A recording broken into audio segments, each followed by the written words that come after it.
खराब जल को सुधारकर डेयरी में कैसे करें प्रयोग।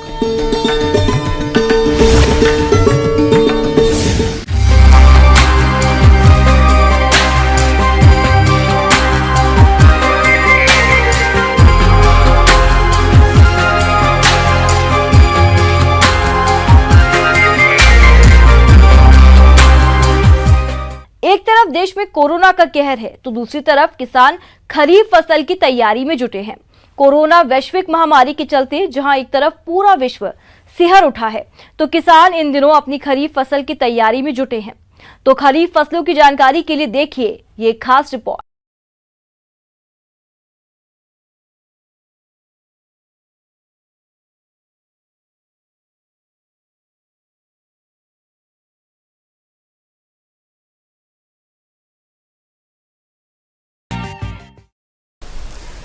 जैसे अपने को बाजरे की बिजाई करनी है अब, तो उसमें अपने को किन किन बातों का ध्यान रखना चाहिए।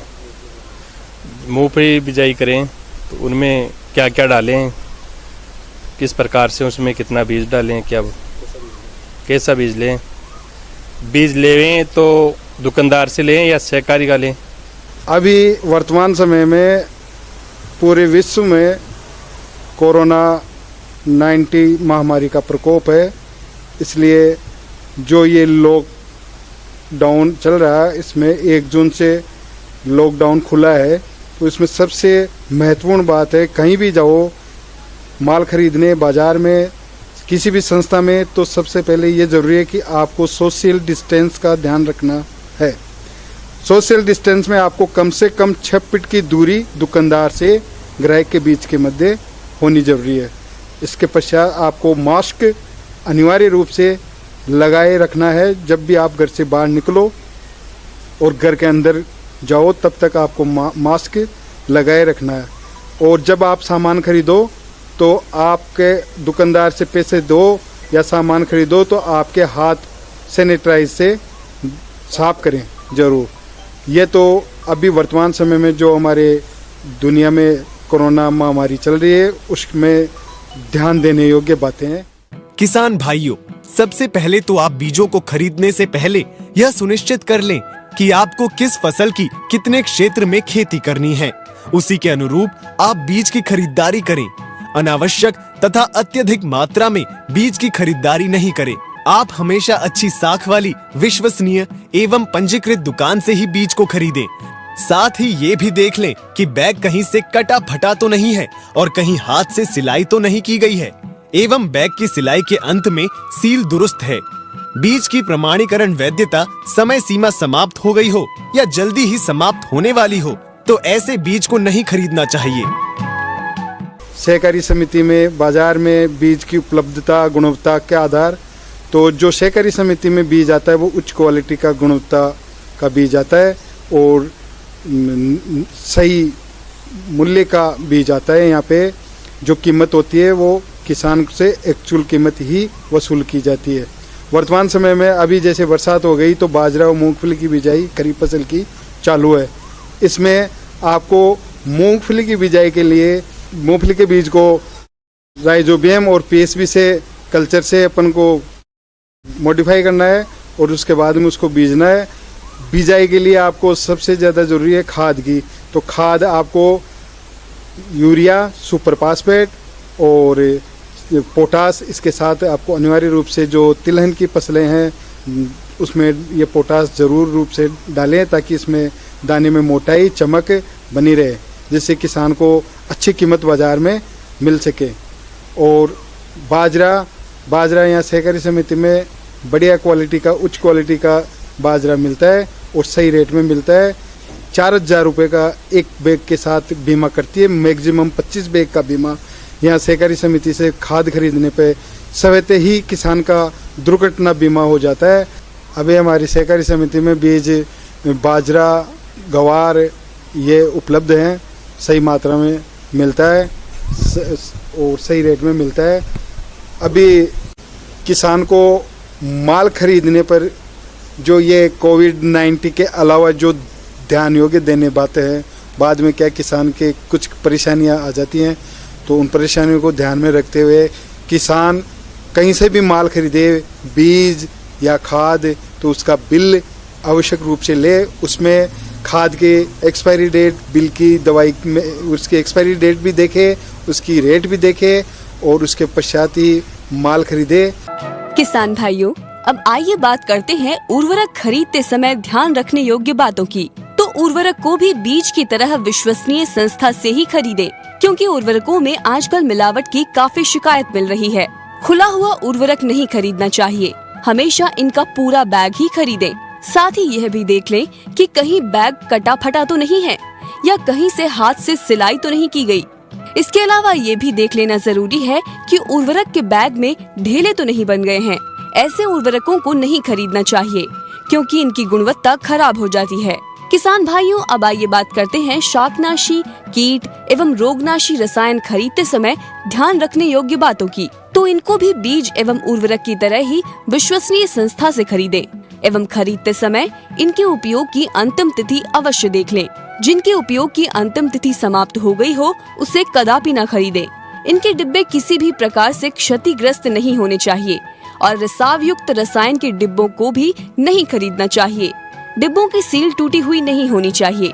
ध्यान रखें, बीज, उर्वरक तथा रसायन खरीदते समय दुकानदार से पक्की रसीद लेना न भूलें, जिस पर खरीद का दिनांक, खरीद की गई वस्तु का नाम, मात्रा, मूल्य, बैच नंबर तथा उपयोग की अंतिम तिथि आदि सभी सूचना रसीद पर लिखी होनी चाहिए।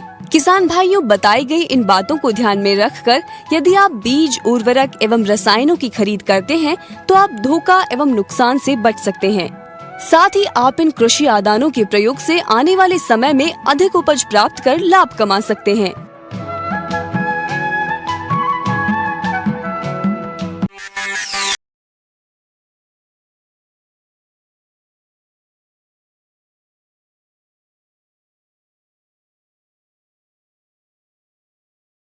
किसान भाइयों, अभी तक आपने खेती से जुड़ी हुई कुछ उपयोगी जानकारियां देखी।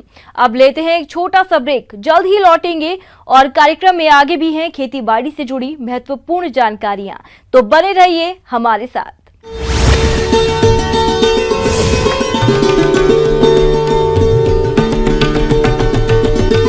ब्रेक के बाद आप सभी दर्शकों का अन्नदाता में स्वागत है। चलिए अब रुक करते हैं अगली। प्रदेश के बहुत से किसान भाई खेती के साथ साथ पशुपालन करते हैं, जिससे उनको अच्छी आमदनी भी मिलती है। इसका लाभ आगे भी मिलता रहे, इसके लिए पशुपालन व्यवसाय में कौन कौन से पहलुओं को रखा जाना चाहिए, इसके लिए पशुपालन से जुड़ी जानकारियों के लिए देखिए ये रिपोर्ट। जल है जीवन का मूल्य, इसकी बर्बादी की ना करना भूल। जल बचाओ, जीवन में खुशहाली लाओ। जल का नहीं है कोई मोल, इसका एक एक कतरा है अनमोल। ऐसे नारे हमें हर जगह देखने को मिल जाते हैं, मगर कभी जल बचाने का प्रयास किया क्या? बिल्कुल नहीं। हम सभी अच्छी तरह से जानते हैं कि जल ही जीवन है, फिर भी इस जल को बचाने के लिए कोई प्रयास नहीं करता। ईश्वर ने जल जैसी अमूल्य चीज हम सबके लिए बनाई है, जिसके सिवा जीवन जीना मुश्किल की नहीं, नामुमकिन है। इस अमूल्य चीज को बचाने के लिए हम सबको आगे आना होगा। इस बार न्यूज़ 18 अन्नदाता की टीम पहुंची है करनाल के राष्ट्रीय डेयरी अनुसंधान संस्थान में, जहां पर कृषि वैज्ञानिक ने कुछ ऐसा किया है जिससे खराब जल को सुधार कर इसका फिर से इस्तेमाल किया जा सकता है, और वो भी बहुत कम खर्चे में।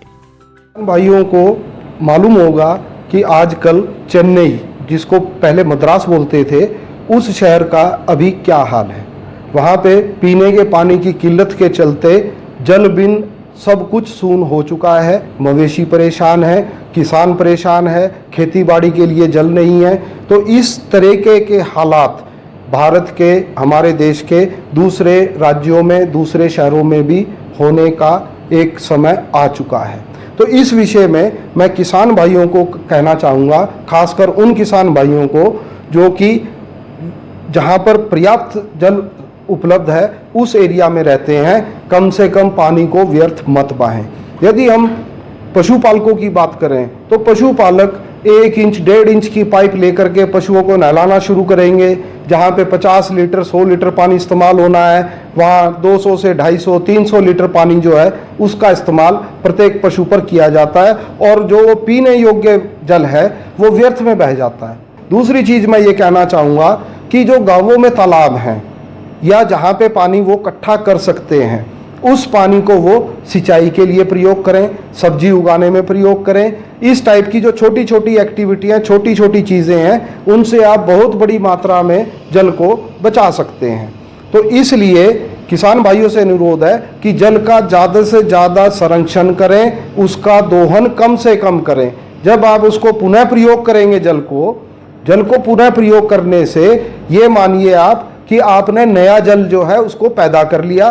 जो अंडरग्राउंड वाटर है उसको कम से कम इस्तेमाल किया। जो किसान भाई 50 पशु, 100 पशु, 400 पशु रखते हैं, नहलाने में, पशु आवास धोने में, उनका जितना भी जल इस्तेमाल किया जाता है, उस जल को वो एक होदी बना करके या टैंक बना करके उसमें एकत्रित कर लें। और जो विधि हमने बताई है उस विधि द्वारा बड़ी मात्रा में उस जल को साफ करके वो पशु आवास को धो भी सकते हैं। अगर वो पशु को पिलाना नहीं चाहते, कम से कम पशु आवास को धो सकते हैं।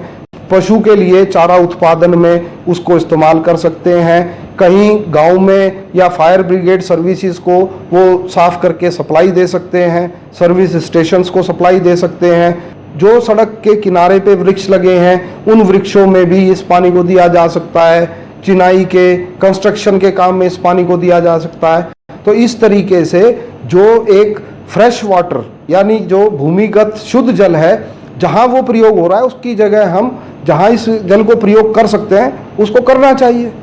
ये तो बिल्कुल नलके के पानी की तरह है। और ये जितने भी स्टैंडर्ड्स हैं, चाहे वो BIS का है, चाहे वो यूरोपियन पब्लिक हेल्थ स्टैंडर्ड है, अमेरिकन एसोसिएशन का है, उन सभी स्टैंडर्ड्स के मानकों को पूरा कर रहा। तो इसको इस्तेमाल करने में कोई हिचकिचाहट नहीं होनी चाहिए। गंदे जल को साफ करने के लिए हमने एक विधि का विकास किया है जिस पे हम पिछले 2.5 साल से कार्य कर रहे हैं। इसमें गंदा जल किसी भी स्रोत से, चाहे वो तालाब से है, चाहे वो पशुशाला से है, चाहे वो रसोई का दूषित जल है, उसको एकत्रित करके 1 लीटर पानी में 1 ग्राम फिटकरी का पाउडर, पिसी हुई फिटकरी, या उसको थोड़े से पानी में घोल करके घोला जा सकता है, जैसा कि हमने आपको दिखाया है। उसके पश्चात जब वो 4 घंटे के लिए आपने रख दिया तो दूध की तरह फट जाएगा। दूध की तरह फटने के बाद उसके अंदर वो नीचे बैठ जाएगा। बैठने के बाद ऊपर का जल जो है उसको नितार करके आप दूसरे बर्तन में ले लीजिए और उसमें 500 मिलीग्राम यानी 1 ग्राम का आधा 500 मिलीग्राम चूल्हे की राख या चारकोल का पाउडर लेकर के उसमें घोल दें। 4 घंटे उसको फिर छोड़ दीजिए। तो जिस तरह काली लेयर जो है उसके काले रंग की एक परत वो नीचे बैठ जाएगी। वो अपने साथ जितनी भी दूषित वस्तुएं थी उनको और साफ कर देगी, यानी कि ये एक दूसरा महीन फिल्टर का काम करेगा। उसके बाद 4-5 घंटे के बाद आप उस पानी को नितार करके तीसरे बर्तन में लीजिए और एक जो वाटर वर्क्स में जगह जगह नलकों में इस्तेमाल किया जाता है बरसात के मौसम में गांवों में, सोडियम हाइपोक्लोराइड, जिसको आम भाषा में पानी को ब्लीचिंग पाउडर से मिक्स करना कहते हैं, उस केमिकल का 25 ml आपको 1 लीटर पानी में डालना है और वो पानी बिल्कुल साफ जल की तरह ठीक हो जाएगा। ब्रेक के बाद एक बार फिर से आप सभी दर्शकों का अन्नदाता कार्यक्रम में स्वागत है। बढ़ते हैं अगली प्रस्तुति की ओर।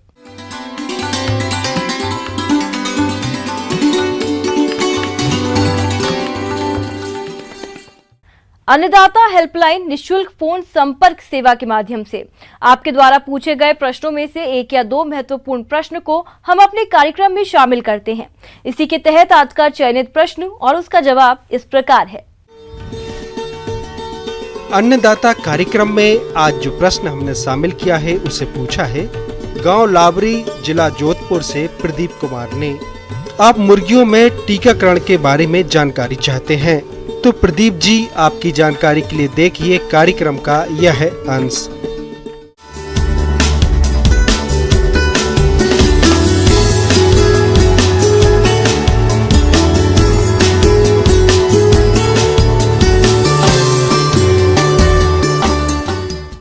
मुर्गी पालन व्यवसाय से हमें किसान भाइयों को अधिकतम लाभ हो, इसके लिए आवश्यक है कि आप जैसे जीवाणु वाले रोग होते हैं और परजीवियों से होने वाले रोग होते हैं, विषाणुओं से वाले रोग होते हैं, तो इनमें से अपन जो जीवाणु और परजीवियों से रोग वाले होते हैं उनको तो अपन दवाइयों देकर ठीक किया जा सकता है, पर विषाणुओं से होने वाले जो रोग होते हैं उनके लिए टीका लगाना आवश्यक होता है।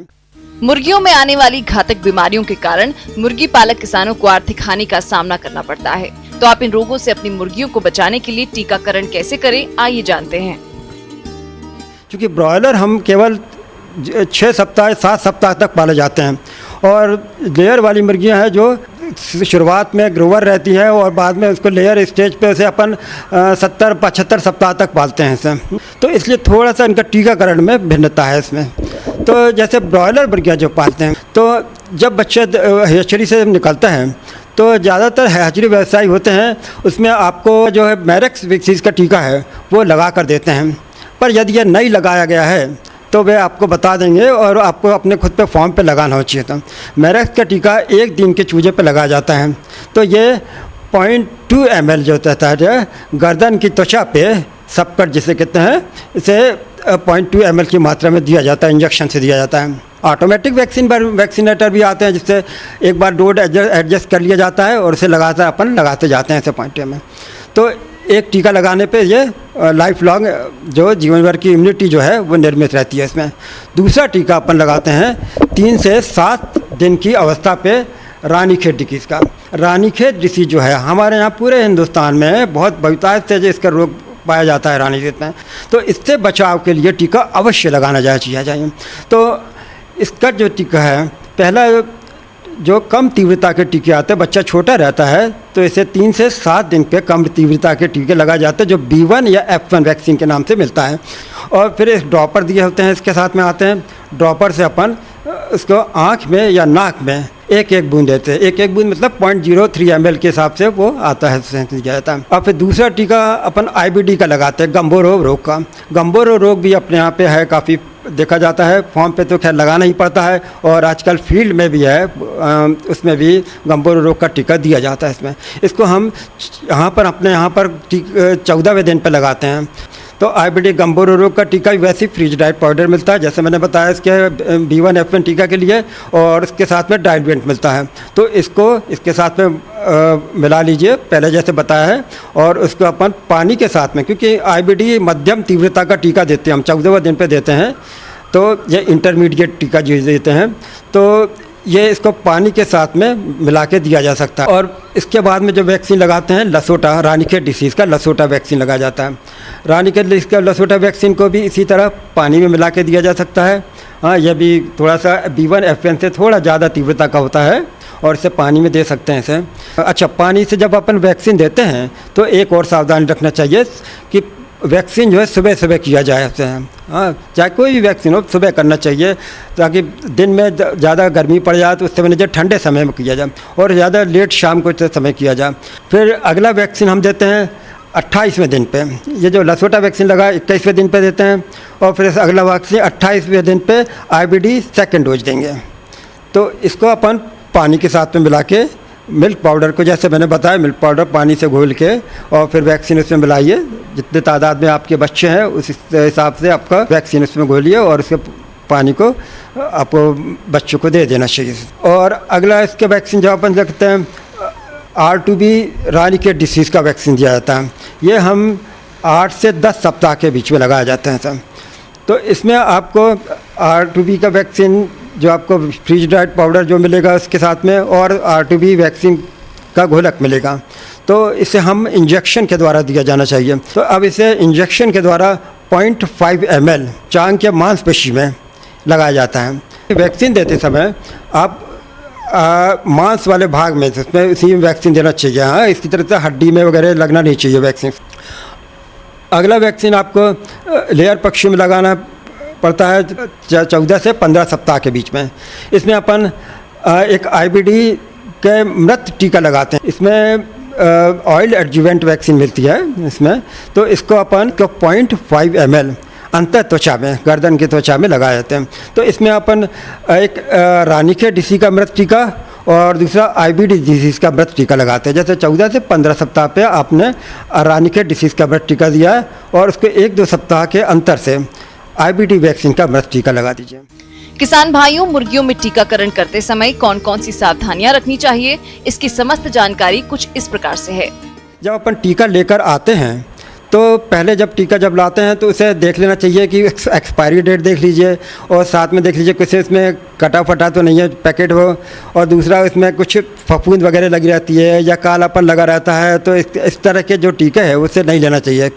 और दूसरा टीका को जो जब लेकर आते हैं उसको हमेशा ठंडे में लेकर आना चाहिए, ताकि थर्मस में रख के लाइए या किसी बर्फ़ के उसमें रख के लगाना चाहिए।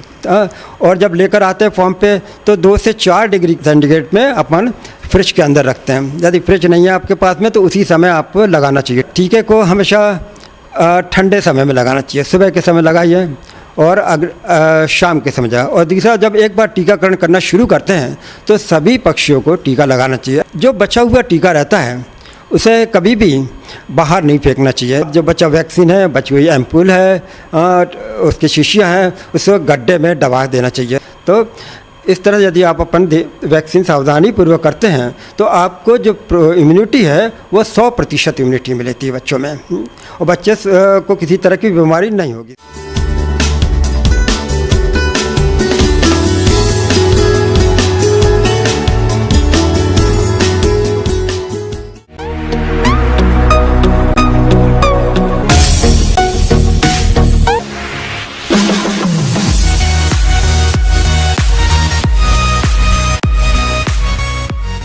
आइए अब एक नजर डालते हैं राज्य के कुछ चुनी हुई मंडियों के प्रमुख फसलों के बाजार भाव पर।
किसान भाइयों, अन्नदाता आपकी सेवा के लिए संकल्परत है। कृषि संबंधित समस्या और सुझावों के लिए आप हमें इस पते पर संपर्क कर सकते हैं। प्रोड्यूसर अन्नदाता news 18 Rajasthan, Ramoji film city, Hyderabad 501512। साथ ही आप हमें ईमेल भी कर सकते हैं। हमारा ईमेल है p18annadatarajasthan@nw18.com। इसके अतिरिक्त आप हमें निःशुल्क हेल्पलाइन नंबर 180041922155 पर सोमवार से शनिवार सुबह 10 से शाम 4 बजे के बीच संपर्क कर सकते हैं। किसान भाइयों, अब समय हो रहा है आपसे विदा लेने का, तो हमारी अन्नदाता टीम को दीजिए इजाजत। कल फिर आपसे मुलाकात होगी कृषि संबंधित कुछ और महत्वपूर्ण जानकारियों के साथ। नमस्कार।